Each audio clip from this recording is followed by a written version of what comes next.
Story time of how I was essayed and my trauma response was to go into shock. And when I told my friend about the experience, she didn't believe me at first because she was like, "You didn't tell him no. So how is it grape?" It happened in December 2023. At that time, on December 18th, 2023, I resigned from my workplace at the time. It was very toxic. It was a hostile work environment for me because in that workplace, I encountered workplace bullying, harassment, and whatnot. And it was a really toxic experience. So when I left, it was that because at that point I was fed up, I could not take it anymore. So I just had to like leave. And in fact, I didn't have the confidence to say that I am done. I was late that morning because I was burnt out, and the place owner just told me to go home. And after that time, they tried to like call me back and be like, "Oh, come back, blah blah blah. It was just a punishment because you were late and blah blah blah. And you didn't apologize." But I knew inside of me that the reason why I was late is because I was burnt out and I was fed up and I could not anymore. Even though I didn't have a lot of savings and stuff, I just needed a space for me to breathe. So I left that workplace 18th of December. This SA stuff happened on 20th of December. And why it happened, I'll tell you. So when I left that workplace, I had a friend that the time. I won't go into details of our friendship here, but she, like, we were very close and she knew that I was very depressed. I was anxious. Like, my anxiety was like on a scale of 1 to 10, it was like on a 1000. Do you understand? So she knew that I was very sad and I was isolating myself, and she was kind of like scared for me that, oh, that I'm just by myself at home. I just left that place. So, and I wasn't even ready to go back to the, 9 to 5, job hunting, ulabalu. So she was really sad for me. So in as much as everything was traumatic, I was kind of like, should I say that I trust her? And this is not me coming out to blame her or say that, oh, she knows. No, that's not the case. I'm just sharing my experience. And it's on 19th of December, we met and we spoke, and she was like, oh, that there's one new place that she works now, and it's not work, it's like freelance. And she said she's there with the man for the graphics. So he has like a sports event he plans for. I don't want to be specific because this thing actually happened. So I don't want people digging up stuff. I just want to share the story time and move on with my life, okay? So Shasha in it models. She's a model, but she's not in it for modeling. She's in it for the graphic designing thing that she does. Yeah, the project. But for me, she was like, she would just tell him to hire me as a model because yeah, that's me. I'm very much interested in modeling. And I was like, cool. And she was like, it will be fun because he's training her sport wise because again, it's a sporting event. And I was like, okay, cool, that's all right. And she was really excited that I should come with her because I think she was bored being just by herself. She doesn't know the girls she meets there who is also training. So we were like, oh, okay, cool. So we planned, we did everything, and we decided to go together the following day, which was on the 20th of December 2023. So the day was great. I was really excited because again, like I said, I just left a toxic work environment and I was drained mentally. There was a lot going on in my life and I just needed a little distraction to keep me from thinking about the trauma that I just, that I was supposed to unpack. So I was very excited to go. We went, it was going well. So before we went, she explained some things to me that, oh, the training is very extreme and she knows me that I'm feminist. I don't like men and I don't like men touching me anyhow. So she was like, it means no harm, that she trusts him. And see, this is someone that even we are not very close right now. We are not talking right now, but I trust her enough to know that she's that person that trusts men. Like, she's not feminist. So do you understand that type of thing? And I was like, okay, no problem. So during the training, I noticed that it was very extreme with the training measures. Like, it was after the training that we spoke, myself and my friend, and I now realized that he wasn't doing the same thing he was doing to me, to her.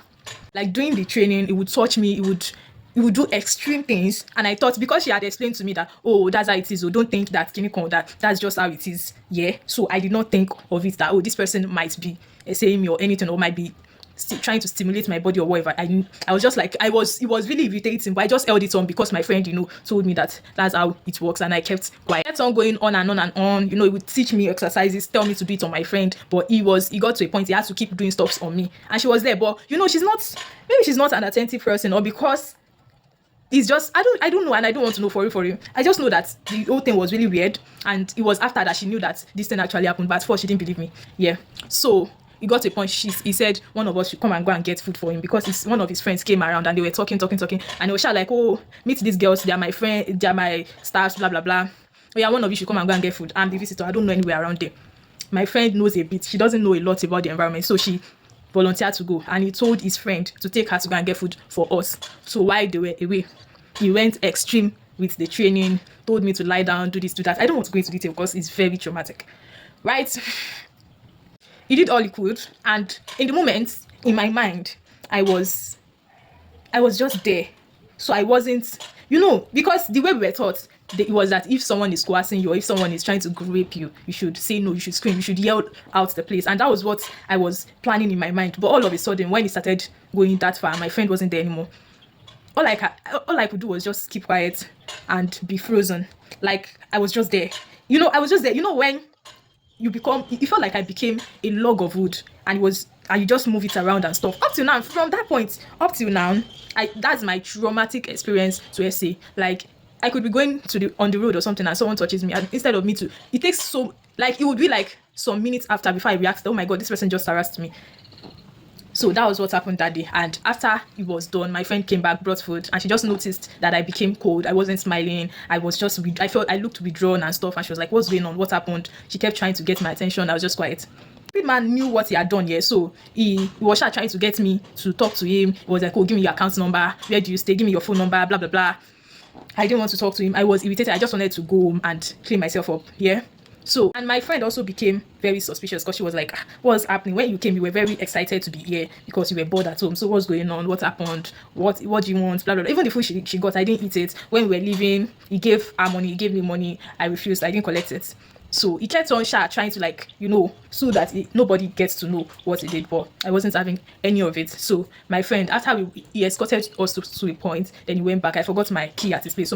So after I went back, before I even remember that my key is at his, I just told my friend what had happened, only for me to look back and see that this man was actually following us. He didn't go back. So he noticed that I had told my friend, and she went crazy. She went wild, and she went back to get my key. Yeah. So after she got my key, she scattered his place. And that was what I was trying to avoid, because she made a scene and people knew that something happened. And you know how men rally around to I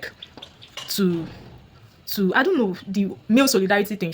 That was what happened there when she was there. The traumatic part of it for me was that the moment I told her, she doubted me. She was like, do you know what that means? Do you like, she kept, because I feel like she too, it was traumatic for her, because she was like, are you sure he did this? Are you sure? Like, do you know what this means? But I was like, I'm not a kid. I know what I'm saying. He did it. It was so traumatic. And why am I bringing this up? This spa issue, and you guys saying, oh, she didn't say no. SA is a traumatic discussion. In fact, I had to end the situationship of recent because the person noticed my trauma response, and he started exploiting it because he noticed that, oh, she's someone that freezes, that just becomes a log of wood. And see, it's all men.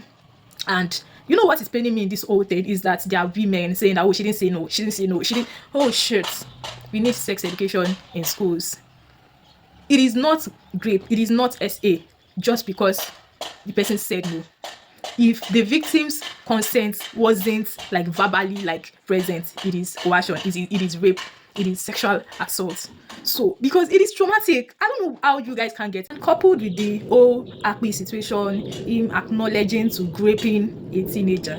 See, I have story times for days. I have a teenage sister, I'm like 6 years older than her. I know what I went through when she was staying with me, and how men, grown ass motherfucking men, were trying to be my younger sister's friend. This whole thing, that's why I'm glad I left Twitter, because for Twitter men, it is another day to banter. It is another day to, to clap back.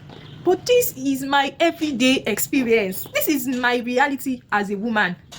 I might seem aggravated, I might seem aggressive. It is me. It is like trauma dumping for me. You think it is just banter and what you do on a regular day. For me, it is my lived experience. Schools need to start sex education. I don't know what it is right now in Nigeria. Rape, it is not that. Oh, it is not just that. She said no, or stop.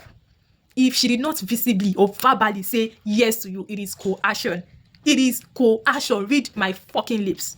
If even body language wise, see, consent is not a one-time fit all. That she said yes once doesn't mean she can't say no again, or doesn't mean that one yes is enough. No. I don't know what to say, but Nigeria is a shithole, is a terrible country, especially for women. And I like what that lady said, and I like the video she posted on TikTok. Help us raise awareness. She is moneyed up and everything, and the police still asked her to pay them to do their motherfucking job. Tell me, what do you expect the average woman that gets to experience these things on a normal day? How are they supposed to do it if someone like that couldn't get justice?